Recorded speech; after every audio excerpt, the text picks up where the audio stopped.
Recently, a nasty little conversation has reared its ugly head yet again, and it's that the video game industry believes that it's time for games to be $100 or more. Boys, we're going to $100. I know exactly what this is about. This is about GTA 6 cracking the $100 mark. It's been in the news. And once they do it, a lot of AAA titles are going to go there, just like they went to 70. Mark my words. If this is the path that the industry chooses to follow, this will likely lead to the largest collapse this industry has ever seen. They think that the layoffs, closures, and canceled games are bad now. You haven't seen anything yet.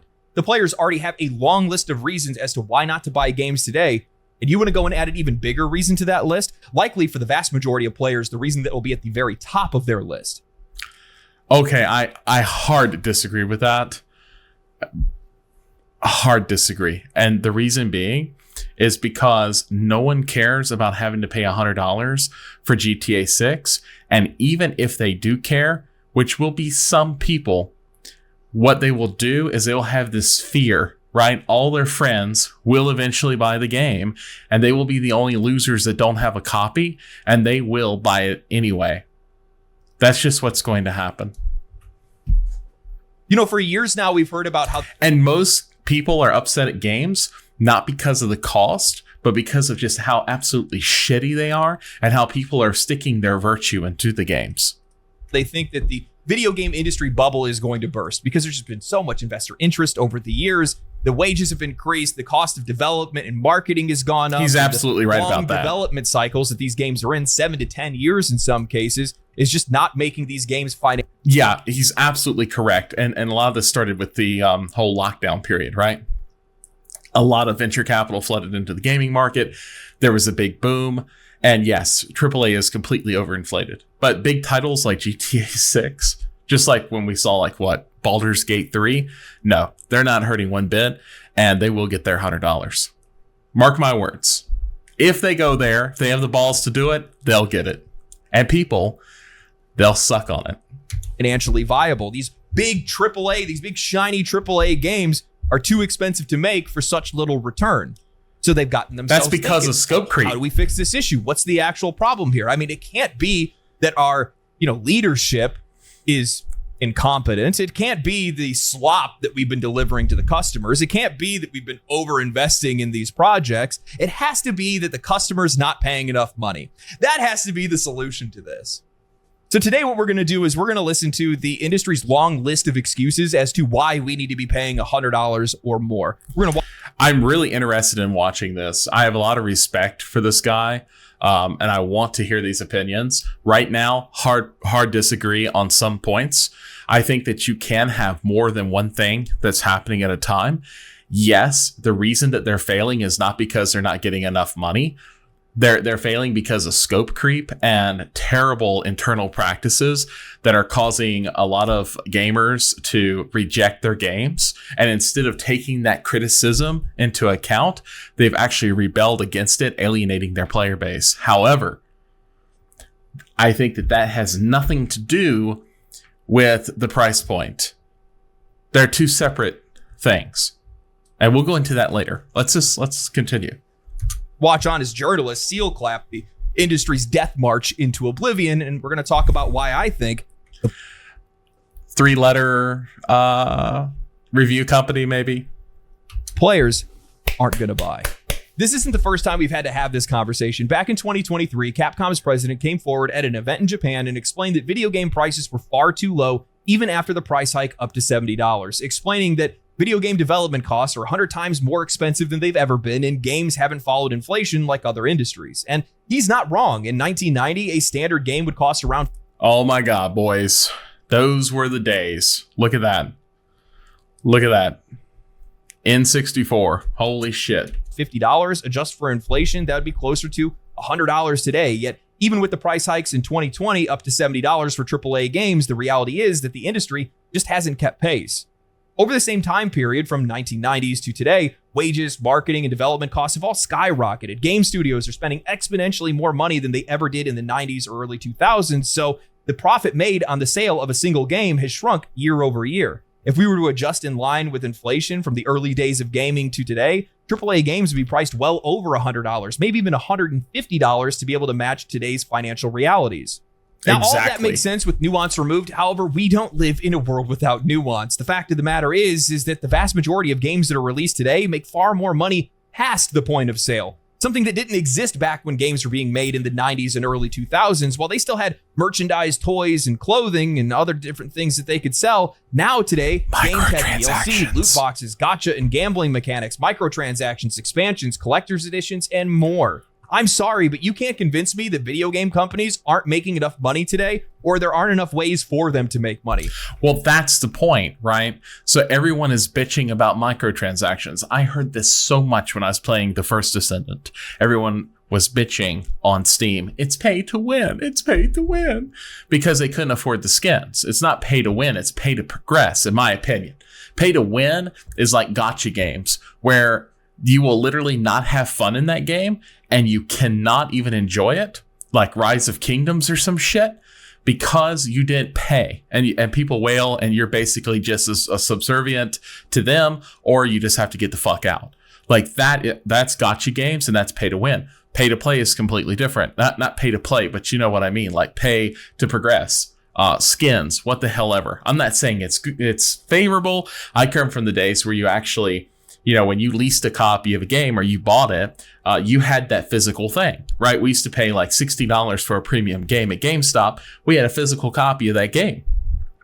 And you didn't have microtransactions. And everyone's bitching about microtransactions. I understand it. I understand that. I understand it less with a free-to-play system.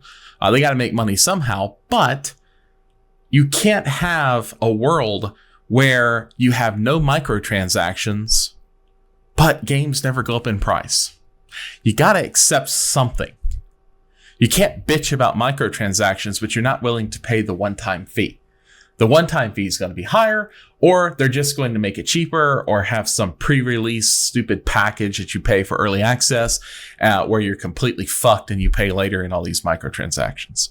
There's no world where you can't accept one of those outcomes. However, games journalists and industry analyst Matthew Ball are going to try to tell us otherwise. In an article written by Eddie Mackich titled GTA 6 could cost as much as $100, some hope. Analyst clarifies comments. If Take-Two raises prices to $80 or more, other publishers could apparently follow suit. Eddie writes, veteran investment analyst and researcher Matthew Ball of Opinion has released a gargantuan 219-page report about the state of video gaming in 2025, and some of the presentation looks at how the video game industry could possibly grow in 2025. In a section titled How Player, Playtime, and Player Spend Might Return to Growth, Ball mentioned a variety of opportunities, including Grand Theft Auto 6 costing as much as $100 when it... I mean, you guys realize that that's basically 10 hamburgers at McDonald's. Launches this year. Ball said that there is hope among some in the game market that Take-Two will price GTA 6 at $80 or even $100, which could prove as a turning point for the video game industry. This could break a key price barrier and allow developers to raise their prices as well, he said. Before this, a Baldur's Gate 3 developer said a GTA 6 could prompt a shift to more expensive games if Take-Two decides to price it above $70. But other game developers won't get that. Yeah, I understand what you're saying. You are correct. He's right that it could lead to a bubble. It could lead to a burst, not really a bubble, but a collapse, because the smaller studios or smaller titles, even in the AAA category, will not demand the $100. So GTA is going to get there. It will make it at $100. And some of the other titles like, the recent Dragon game may not command that price at all. Was Ball shared further but they were losing out anyway. I mean, they're totally fucked one way or the other.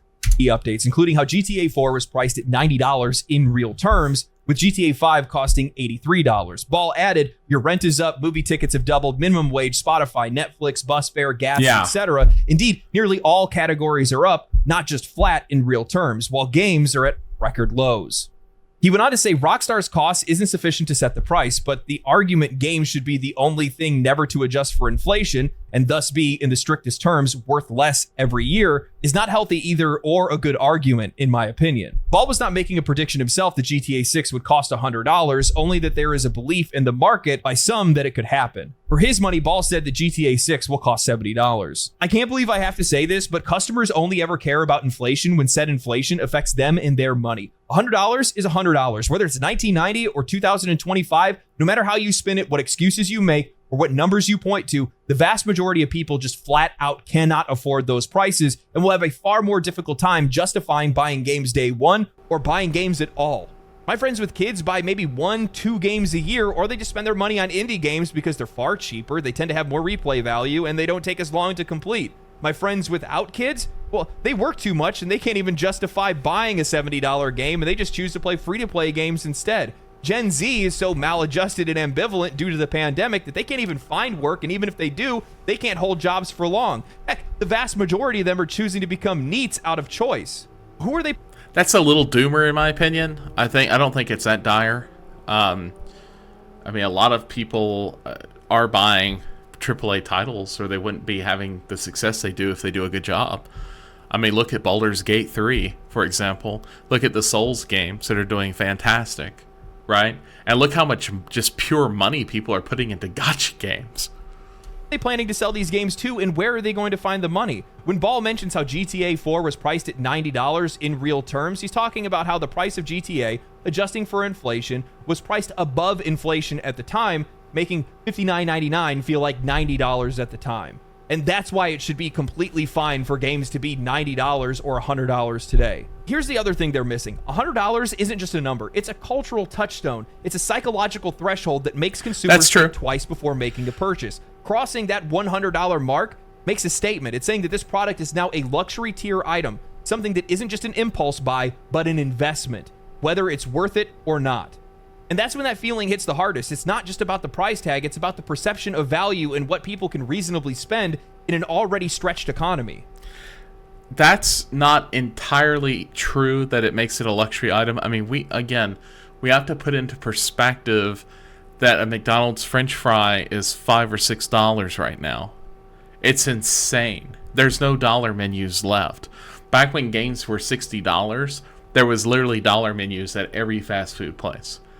You can almost base a culture on its cheap fast food. In every country, that is true. You can learn a lot by a society by the way it eats. And I would say that a lot of these people, their priorities is what matters. It's not that they don't have money. It's as they prioritize things besides games. And that's understandable. Look, a $100 purchase feels like it demands a justification. I can't tell you guys how many times I had to overcome dread when I was wanting to upgrade from a $30 webcam and a $50 microphone. For many, this is going to be a breaking point. The moment where games start to feel more like an exclusive club for the people that can afford it and less like a pastime accessible to anyone who loves the medium. Well, I know, but they bitch about everything. They bitch about microtransactions. Everyone wants something for nothing. Like with the microtransactions, they're upset. Even if it's not pay to play, oh, well, you can buy skins in game. You can buy boost in game. This isn't fair. Well, the devs have to make money somehow. Now, to play devil's advocate, I'll go the other way. I'll say, hey, you know what? With AI, you probably have less cost. I know for a fact that AI is going to reduce the labor and the cost in developing assets for games. That's just absolutely true. And with that cost savings, it should pass on, but it's probably not. Just like most of the time, even if a company can make something cheaper, they never lower the price. Once it's there, it stays. So that is a good point the other way, right? So even though inflation has went up, the costs should be going down, especially in the last 2 years. It's a barrier that not only reflects inflation, but also sets the tone for how the industry views its audience. One where only a select few can afford or truly engage with what the industry has to offer. I just put this into fucking perspective for 5 seconds. Do you guys remember? I mean, most of you are what, in your mid-20s to 30s. Some of you early 20s, right? Think about this. Most of you remember 10 years ago being a kid, or 15 years ago, and not being able to afford a $60 game. $60 was a lot of money back then. And somehow, most of us got the games we wanted, even if it wasn't at the time we wanted. I mean, I'll tell you what I did. I'll tell you exactly what I did. I used to get an allowance for school money, right? School lunch money. I would get an allowance. And I skipped my school lunches for over a month. and I rat hold that money back so I could buy a fucking video game. That's what I did. And it was $60. And you know what? You don't forget something like that. I just hate how disingenuous all of this is. Ball says the prices for all things are up, and the idea that games need to stay the same price isn't fair, conveniently ignoring the fact that while the upfront price of games has remained relatively stable, the way that games are monetized has changed drastically. In-game purchases, microtransactions, season passes, battle passes, and expensive collector's editions have all become the norm. Game companies have found new, more aggressive ways to squeeze every dollar from and why? Far beyond the because they're original price afraid tag. to raise the initial tag. Game is no longer just that. It's an entry point. To truly experience whatever the game has to offer, players are often pressured into spending far more. But guys, this is what they're going to do. Like, they are going to do this because they know that the American consumer will suck any dick they give them. Like, we have went through this over and over again. Do you think that the silverware your grandma bought is the same quality it is today for the same price? No. We've been getting fucked year after year.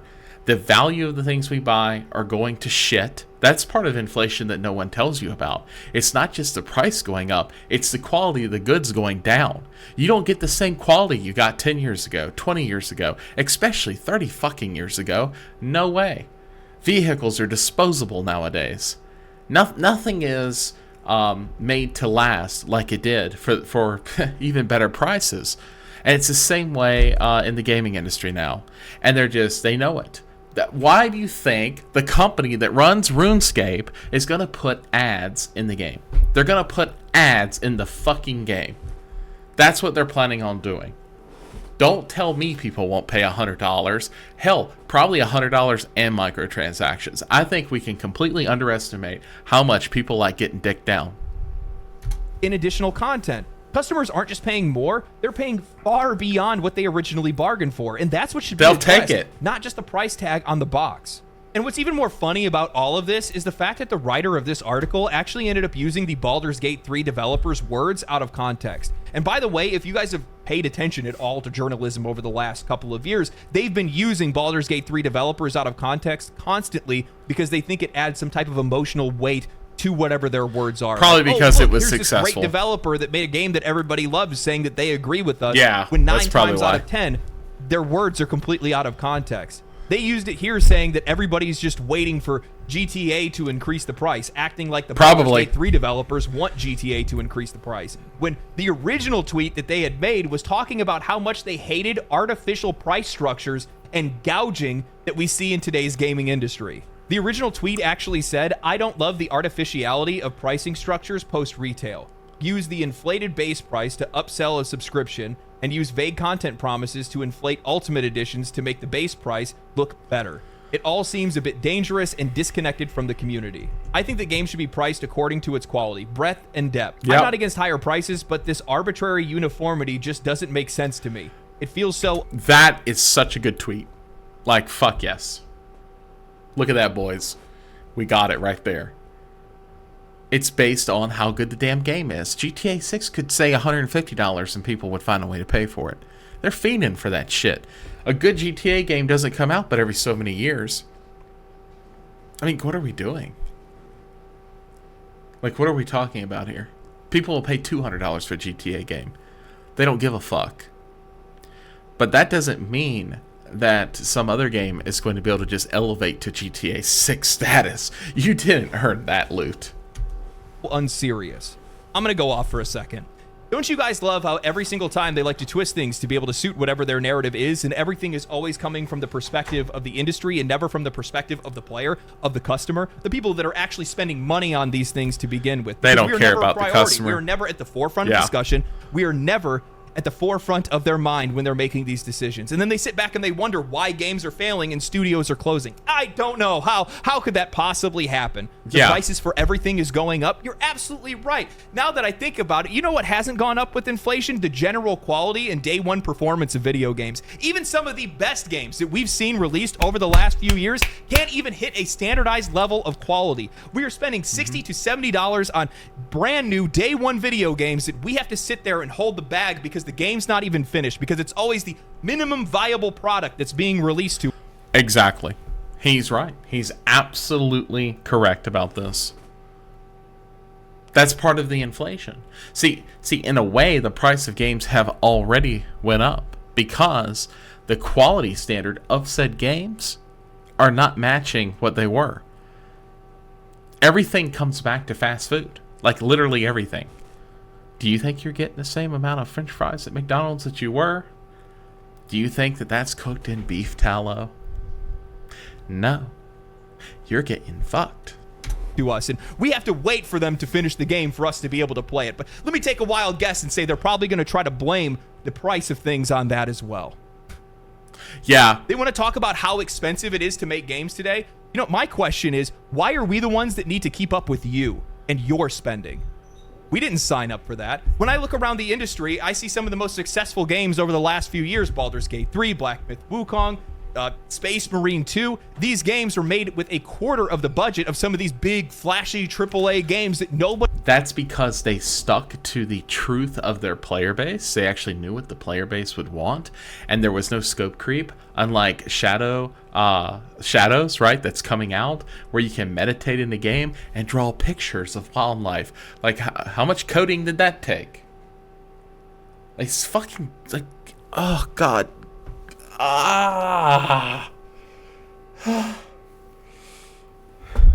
What he ended up buying in the first place. You guys are making tens of billions of dollars. The vast majority of the money that is made in this industry is coming from microtransactions. This is not my problem. Yeah, mobile, really. The sheer cowardice of these companies to sit by and wait for somebody else to increase prices because they know it's a game or they think it's a game that... But bro, it's not the company's fault. The American consumer has been tolerating being the bitch of consumerism for decades. Everybody's going to buy, and it's going to be the best way to just sneak that price change in. And that is so telling because you are pathetic and you realize that your games wouldn't sell. Asmon, thanks for unpausing. Eddie continues with, $70 is the current market rate for new AAA releases, and in fact, it was Take-Two that was among the first to raise prices from $60 to $70 back in 2020. Many are naturally wondering if Take-Two might raise prices again for GTA 6's launch. But it remains to be seen if that'll happen. Beyond updating the sticker price for games, video publishers have found other ways to be able to make more money out of players, including expensive editions, microtransactions, and battle passes, just to name a few. GTA 5, for example, has sold 205 million copies and brings in a lot of money in microtransactions in GTA Online. Early predictions have said that GTA 6 could sell 40 million copies and earn more than $3 billion in revenue during its first year alone. Ball said that GTA 6's launch this year... But that's fine. Why do they have to be altruistic about it? Who cares? Make as much money as you can. As long as people are willing to pay it, charge more. You charge the maximum that someone's willing to pay. And unless they kick back and say, no, sir, we don't like taking dick, well, then at that point, you can stop charging as much. Of course you're going to charge it. They have a responsibility to make as much money as they absolutely can. And it's up to every individual to say, wait a minute, I'm not going to tolerate this. And guess what? Market correction. Will have mixed impact on total player hours and revenue across the gaming industry because it'll only be available on console. A PC release is expected after the console launch. However, Ball said that GTA 6 will severely cannibalize total hours and spending that would go to other video games when it launches. For its part, Ubisoft said GTA 6 is a good thing for the video game industry overall because a huge game like that... Really? Ubisoft is saying stuff? ...may help more people turn to gaming. Some of the other areas that Ball listed off as having potential for growth in 2025 included further expansions into non-core markets, user-generated content, social game services, the Nintendo Switch 2, other new handhelds and devices, AA, AAA, mobile gaming, app store regulation, new game releases, generative AI, and advertising. Make this make sense. I do not understand how GTA 6, projecting 40 million copies sold and $3 billion in revenue in its first year, is somehow a footnote in a discussion as to why other games should increase their prices to $100. They are failing to realize why GTA 5 did so well, why GTA 6 is likely to do even better, or why it could even sell for $100 in the first place.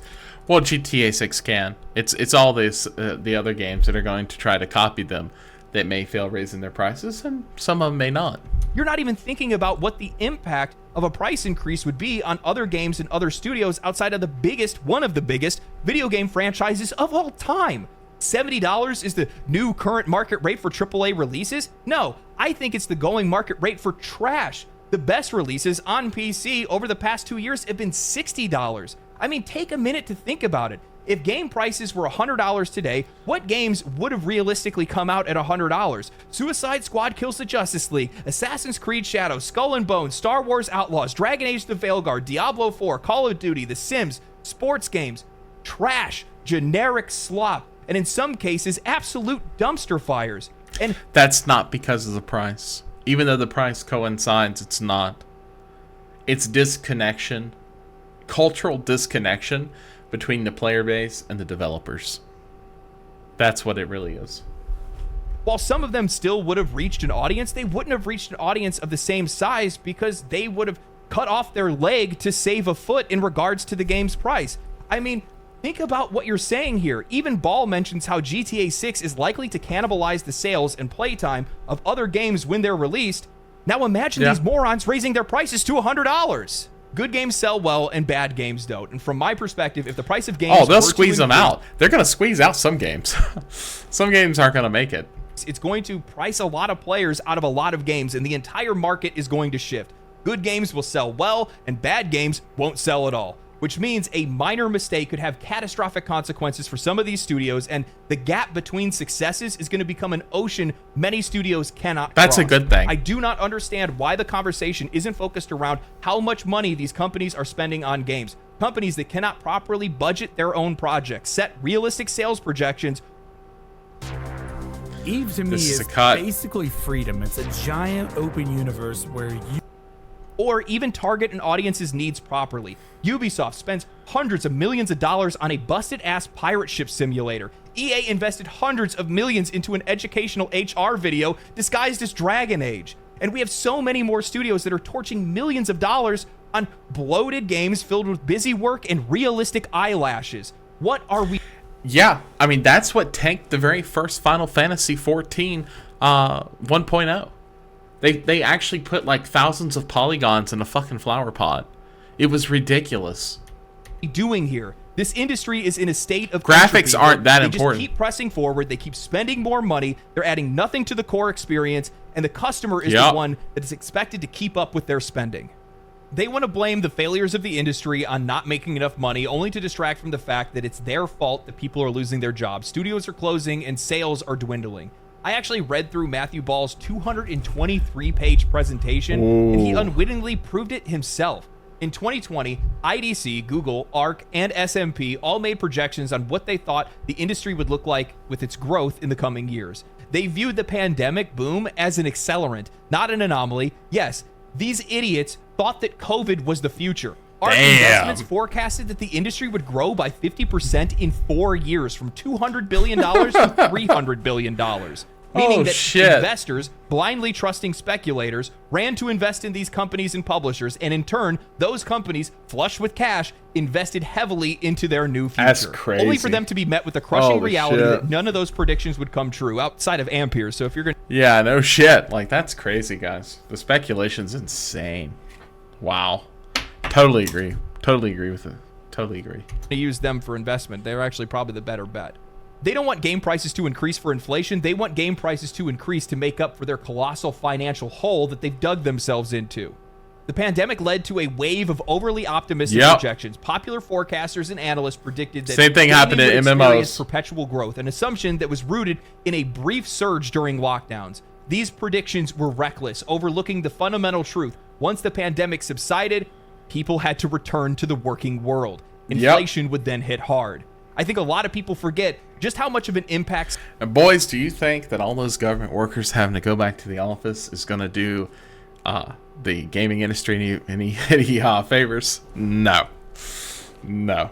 stimulus checks had in the US. You had people that were low income and middle class earners that were making more money through unemployment than they ever did while they were employed. This ended up leading to a lot of unrealistic and excessive spending, especially given how much time they had on their hands. How the hell could you believe that the sales and engagement gaming saw in 2020 and 2021 would stay the same? Absolutely. Then I found out just how delusional they are when I came across the slide that was talking about the shortfall of spending and how players were spending less money and how there were less hours that were spent in games and how that led to an unprecedented number of commercial disappointments and flops.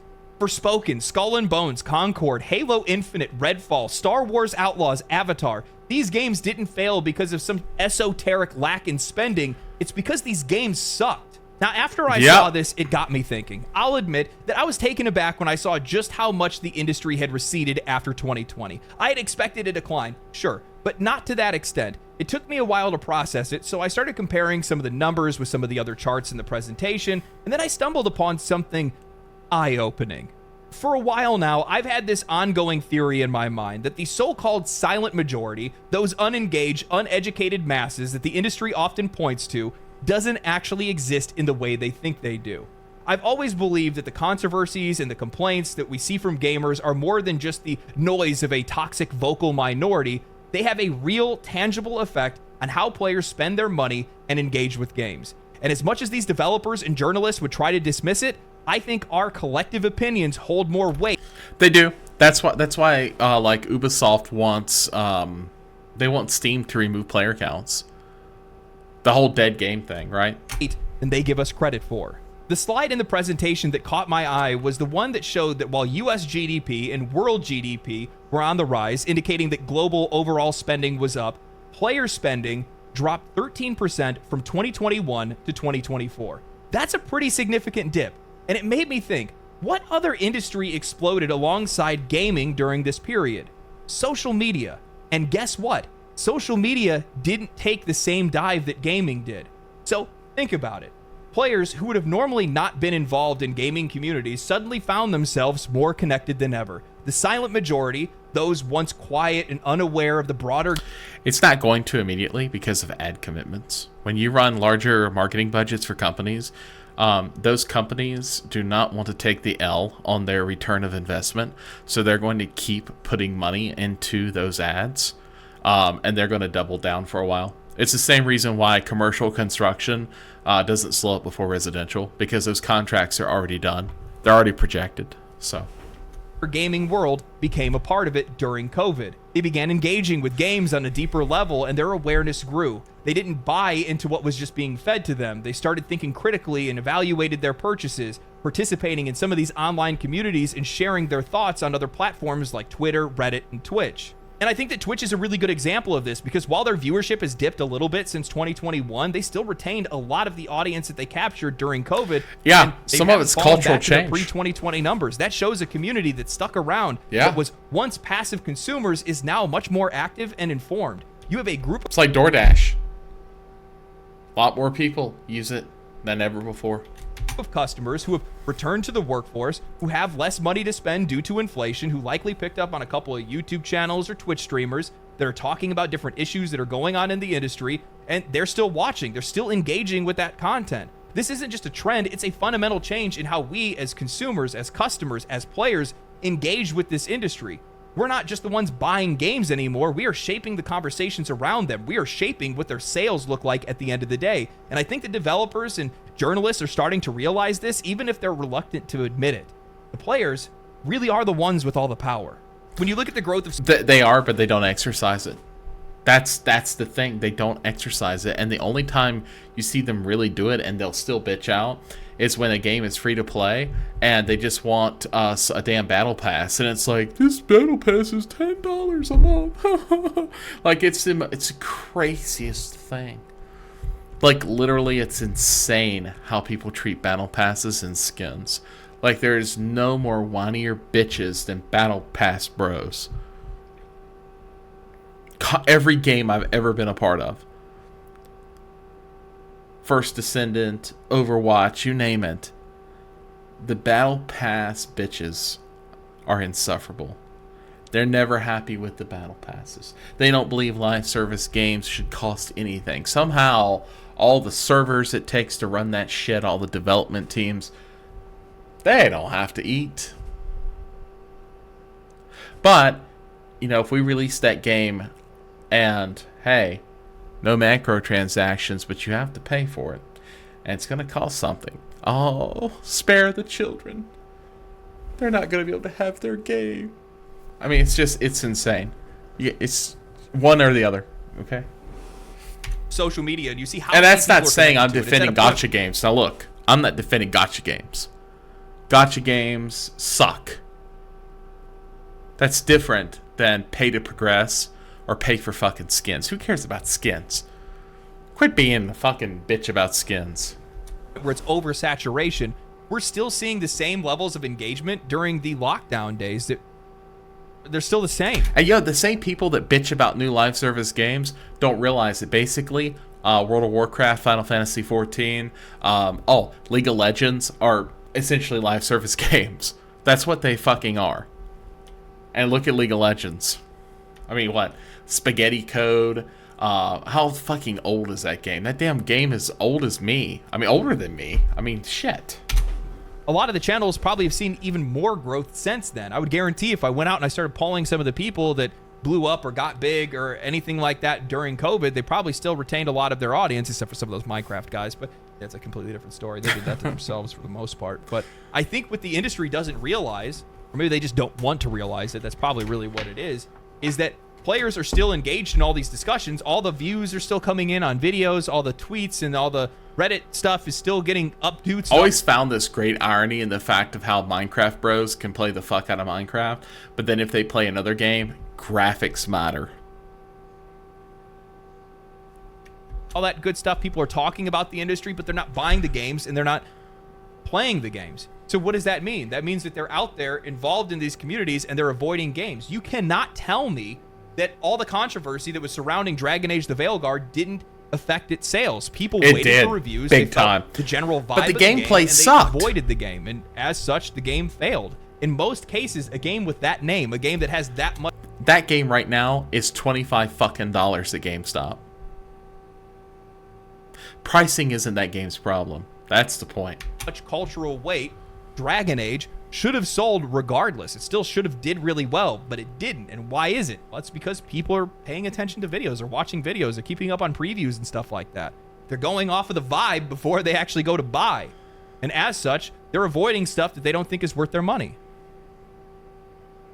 One thing that the analysts and the journalists aren't talking about is why GTA could sell for $100.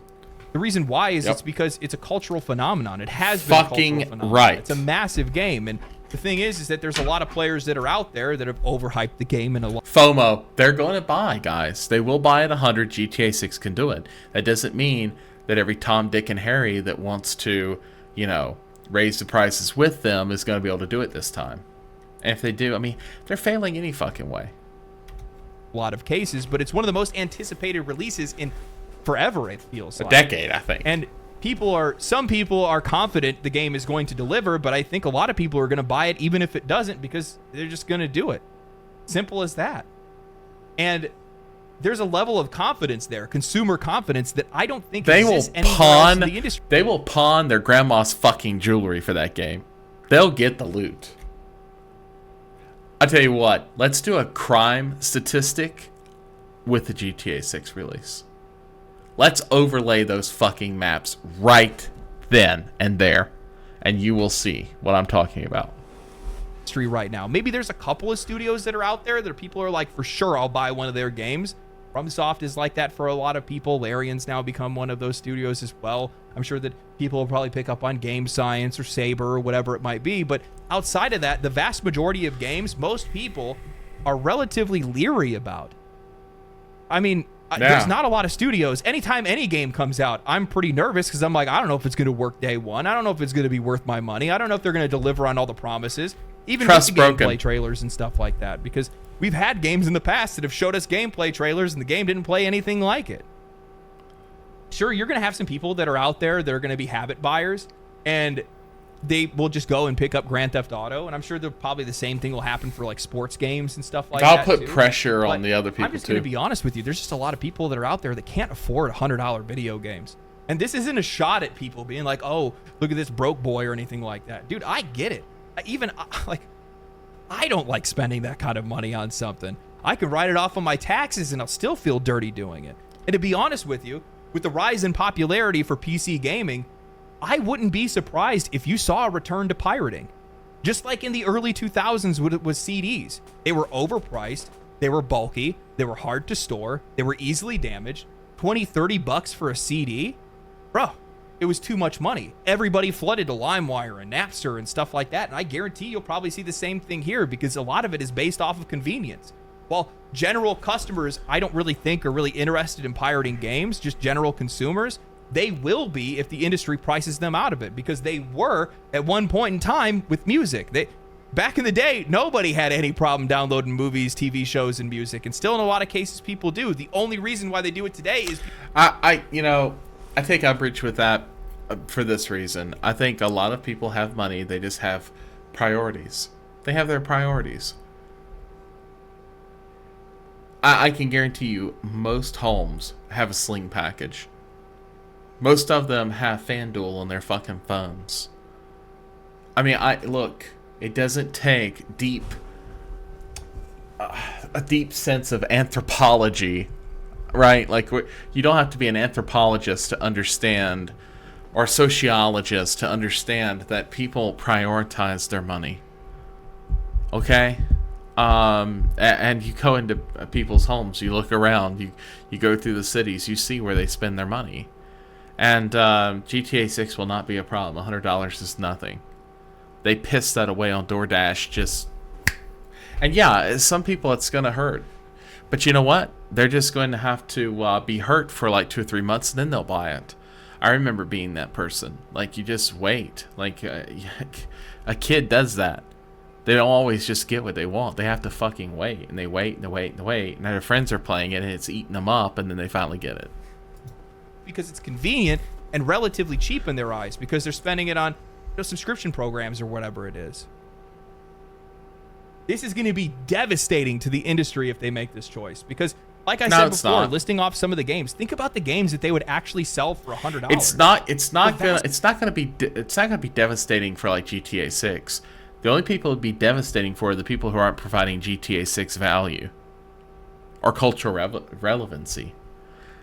If they try to increase their prices like that, yeah, it's going to be shitty for them. But, it was going to be shitty for them anyway. I really don't think it's going to be that big of a deal. I think you guys are going to be surprised. The vast majority of games that release in a year aren't worth that kind of money. And for a fact, anytime there's some type of just generic blanket price increase, they're all going to go for it. And they're all going to fail. Outside of a handful. Well, they're failing anyway, so. Maybe 1, 2, 3 games a year, maybe? And the funny thing is that even those games are going to suffer because most people aren't going to be able to justify $300 on 3 games. That's crazy. You out of your mind? That's half a console. Millions of people pay Square Enix $150 a year. I mean, it's just... What are you thinking? Even a price increase up to $80, I think, is going to be too much. It's just... I don't care what people say about, how realistically money feels today because of inflation or anything like that. $80 to $100 is a lot of money. And for most people, they're just going to pass on it. There's other games that are out there that are... No, they're not. No one's passing on GTA 6 who wants it. Absolutely nobody. They will get it. Even if they don't get it at release, they're going to get that fucking game. They just are. Are cheaper, that are much more worth their money, and they're going to support them. I think our bro here is putting way too much into the American consumer. Like, they have some... every time this happens, like, there's going to be the rise of the American consumer, and we're going to push back against injustice. It never pans out. It has never worked. Rarely ever The American consumer has been getting dicked down for decades, and no one gives a fuck. Instead. So if these AAA companies want to go ahead and do it, these big, the biggest publishers and studios. Oh, they're fucked anyway, bro. There, go for it. I love to make videos about it. Like the video I'm going to make for BioWare. Man, that one's a long time coming. Anyway, hope you guys enjoyed the video. If you guys did like the video, it's good. Subscribe to the channel, share it to it's your good. friends. I can share appreciate it on it. social media and Let's give like this that. guy a Boost my big old engagement. thumbs up. Where the hell's it at? There it favorites. is. Boom. All right, I really appreciate it. Legendary drops. It was a good video, and I agreed on a lot of things he said, but I do not agree that it matters for GTA 6. They could raise the price to $130, $140, and it really wouldn't matter. And why should it, in a way? For what they're promising, if they're serious and they deliver, it'll be every bit what we get out of Final Fantasy 14 for what? $100? And people will be playing that damn game for 10 years. It'll be relevant for 10 years. What is $100 for a year's worth of entertainment? Years worth of entertainment. That's insane. Look how many people bought Path of Exiles 2 fucking $30 early access. Act 1, 2, and 3 have nowhere near the content that GTA 6 will have. Let's just put this in perspective just a little bit. Alright guys, yeah, go ahead, go there, visit it, I'll put the link down below. Anyway, that's the point. That's why $100 will come, and guess what? Don't rely on the American consumer to take a stand for Rohan, because they're fucking not. Alright guys, that's it. Peace.